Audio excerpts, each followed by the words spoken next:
Labs rīts. Labs rīts. Labs rīts no Klepēdas. Lietuva vakar atbrauc un valdes sēdis. Līdz vēlam vakaram. Šī jomā, kas ir augstākā izglītība, arī ļoti daudz visādas pārmaiņas ir. Un sēdēt pie viena galda ar cilvēkiem, kuriem pagājušo gadu bija 1,5 miljārdu apgrozījums. Ir diezgan radoši. Tāpat laikā mēģināt būt arī noderīgam. Jūs zināt, tā arī mācība pat par sevi ir, tad, kad tu sēdi gūt ar vīru vai sievu klātbūtnē, ienāk, cik tev ir enerģijas. Stāv kluss un mācies. Un tāpat laikā arī nebaidies un arī runā un izsaka to, kas ir tev iekšā. Citu, es teicu, ka mums šodien būs pilnīgi pretēji. Viena lieta, pēc to viņi pārcelsim uz rītdienu, jo viens no klausītājiem uzdeva vienu fantastisku jautājumu par vakardienas raidījumu, par to, ka labi, tad es saprotu, ka man jāiet un jāpaņem to, kas ir mans. Kā to izdarīt? Es nezinu, varbūt tev arī ir tieši tāds pats jautājums, kas patiesībā būtu ļoti loģiski. Jo tad, kad tu saproti to, ka biklums, es vakar braucu un domāju, kas ir tas vārds? Biklums nestrādā. Nav jābūt augstprātīgam, bet arī bikls. Kad vienkārši sēdi un gaidi, ja, un ko nu es, ko nu man, ko nu rauties. Bet, kad saproti to, ka patiesībā arī laba lieta ir jāiet un jāmāk paņemt. Jo viņa pati, virsū tev nemauksies. Un tad jautājums ir, protams, kā to iet un paņemt.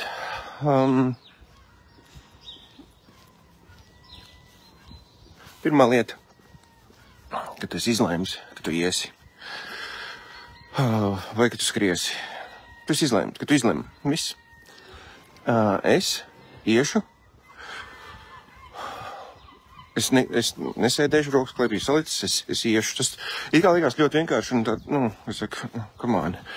Bet ļoti daudziem cilvēkiem tieši tas ir tas izšķirošais solis, kad viņa apņēmība ir, ka es iešu meklēšu. Varbūt es šī brīdī pat nezinu, uz ko ir jāliek uzsvars, kādā veidā ir jāpiesaista klienti vai kā ir jāsalabo sistēmas, lai mans uzņēmums paceltos vai man arī personīgā dzīvē būtu kaut kāds izrāviens. Bet es iešu. Un otrs solis ir, es iešu līdz galam. Liekas, ka man lankā gudrinieks rīktīgākais. Bet tur ir fiška, saroties. Tā 2020. gadā es noskrēju 2020 km. Jebkurš, kurš ir skrējis vairāk par 100 km gadā, zina to, ka noskriet gada griezumā 2020 km. Ir sevišķi cilvēkam, kurš tuvojās 50 gadu atzīmē. Not easy, ja? Tas nav joks. Bet kāpēc es viņus noskrēju? Tāpēc, ka es nolēmu, ka es viņus noskriešu, kad es iešu līdz galam. Vienkārši bija tāds, tas iekšējais klikšķis bija salikts tāds, ka viss, es vienkārši, vispār nav jautājumu. Ceļos augšā, novada prāta rītrosmi, un citreiz pirms pat prāta rītrosmi, viss jāizskriet. Vienkārši, jāizskriet. Kāpēc tu joprojām aizies uz darbu? Tāpēc, ka tu esi izdarījis lēmumu aiziet uz darbu. Kas te Vai tu arī guļ zem balkoniem? Tas jau augsts ir. Bezpajumtnieki. Anyway. Es aiziešu līdz galam.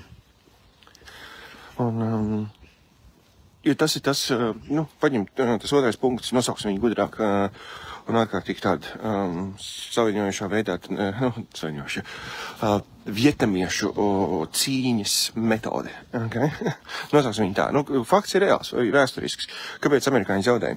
Amerikāņi zaudēja tikai tāpēc, ka vietnamieši bija apņēmušies. Amerikāņiem bija virskundzība, pārsvars, tehnika, vēl kaut kādas lietas, ja?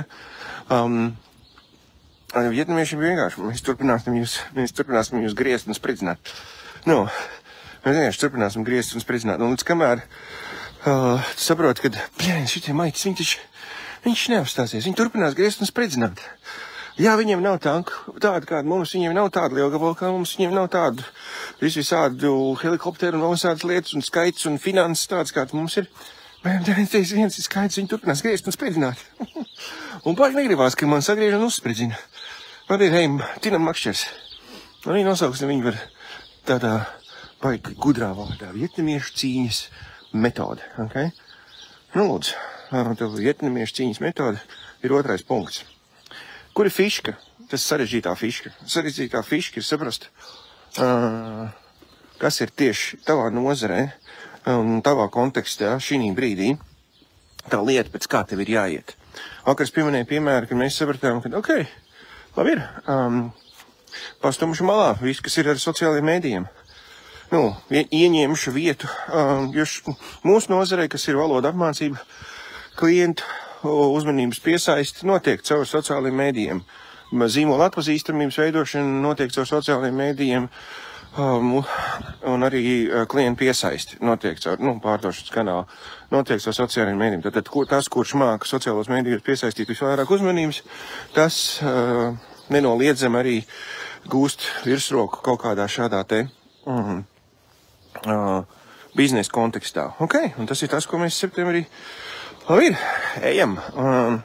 Un diezgan tāds pazemīgs pasākums tas bija, saprotot, kad tu esi pie šprices 30 gadus. Tu zini savu vietu, un arī pat laikā statistika rāda pretējo. Ir citi censoņi, kam ir, viņi arī nav slikti, viņi nav slikti. Absolūti viņi nav slikti, bet viņi nav tur, kur mēs esam, nav ar to pieredzi. Viņi ir kaut kādi, varbūt 10 gadi, 11 gadi, ja. Nav slikti. Bet joprojām, mēs esam labāki. Tā nedrīkst teikt, sevi slavēt, bet, nedrīkst arī noliegt. Bet, un sākt no nulles, un nav tā, ka saroties, labi, mums tur ir daži sociālai mēdīji, un tam ir pamatojums, mums ir komandas un iekārtas un zināšanas un par saturu rakstīšanu daudz, kas anyway, mēs arī ejam, mēs sākām iet tajā virzienā. Mūsu gadījumā tie bija sociālo mēdīju, viens no kritērijiem ir sociālo mēdīju cipari. Un tas ir tas, pēc kā mēs arī, tad arī, labi ir, pirms šī brīdī arī. Mēs vakar pieminēju, jā, tad izskatās, ka jā, TikTokā mēs esam pirmā vietā, Faceitī mēs esam šobrīd 2. vietā, bet tulītās būsim būtiski mēnešu laikā. Būsim pirmā vietā, tad TikToks un Faceits ir iekarots, bet mēs Instagramām saukājam ledu. Kaut kādi 700 sekotāji pret pirmās vietas 21 000. Tur būs kaut ko kapāties, bet atkal, bez bravūras un bez kaut kāds augstprātības. Es turpināšu griezt un spridzināt. Tas vienīgais veids, kā to uzvarēt. Ne ar augstprātību, ne ar bravūru, bet ar apņēmību. Es turpināšu griezt un spridzināt. Vietnamiešu cīņas metode. Es turpināšu griezt un spridzināt, vai ne? Tad neatlaidība.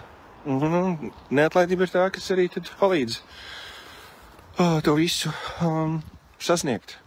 Un tas ir tas, kas tad pirmais punkts iet un apņemties, ka viss, es sākšu studēt, es sākšu skatīties, es sākšu prasīt padomu, ja nepieciešams, tā, kur es gāju, šeit laikam tupiks ir, un es prasīšu padomu, un konsultēšos, un citreiz arī, tā ir mācība pat par sevi, kad ir cilvēki, ir dažkārt lietas labāk redzamas no malas, nekā tam, kurš ir iekšā visā tajā ikdienas darīšanā. Un tāpēc ir labi meklēt padomu, un tas viens no iemeslam, kāpēc mēs arī rīkojam. Šodien vai rīt, mums jāpaziņo ir par šī gada sarunām par pieredzi, tur precīzi datumi.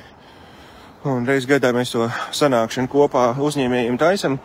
Viens no iemesliem ir tas, lai uzņēmējiem un uzņēmīgiem cilvēkiem būtu iespēja sanākt kopā un no sirds un bez filtra parunāties tā, ka savējais ar savējo.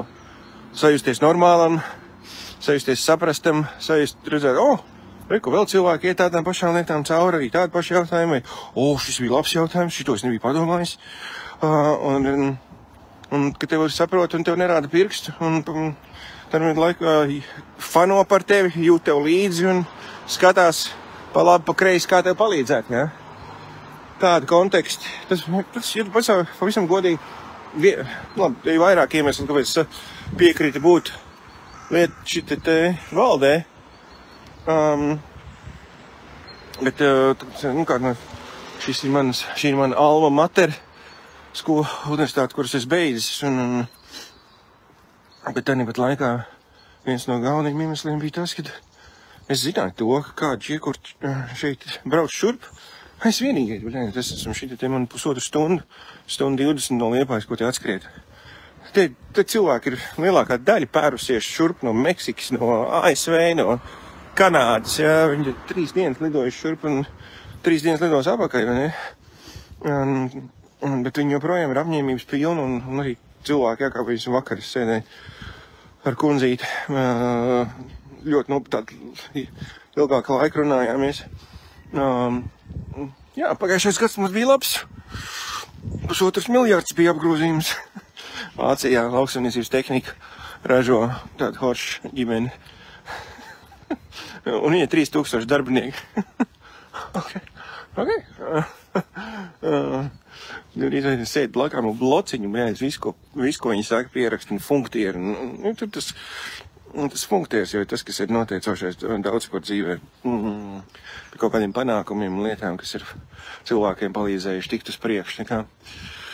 Un tas ir tas, no kā vienam no otru mācīties. Ir sevišķi cilvēks, piemēram, manā gadījumā, kurš man ir 1000 reizes priekšā šī brīdī.